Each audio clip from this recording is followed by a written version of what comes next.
Dar had been working at the El Progreso newspaper when in 1914 Texas Rangers came to the establishment to shut it down. When they came to the office, Jovita was standing in front of them blocking their path. Jovita was able to force them to turn around. Her act of bravery went down in history. Part 32 of Baddest Latinas in History, we're going to talk about Mariel Franco. She was born July 27, 1979 in another favela or slum of Rio de Janeiro, Brazil, and began working to provide for her family at age 11, and had her first and only daughter at age 19. She began her human activism in the year 2000 after the death of a close friend who was caught in the crossfire between police and drug traffickers. And in 2007, she began working for State Representative Marcel Freixo and created a committee for the defense of human rights and citizenship.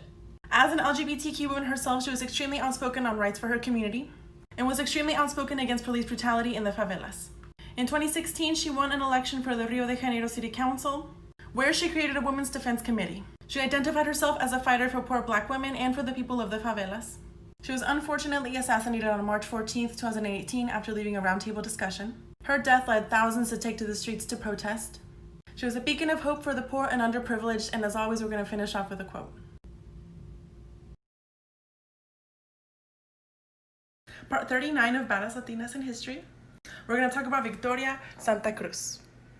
She was born October 27, 1922 in Lima, Peru, and she was a dancer, choreographer, poet, and activist, and is widely considered as the mother of Afro-Peruvian dance and theater.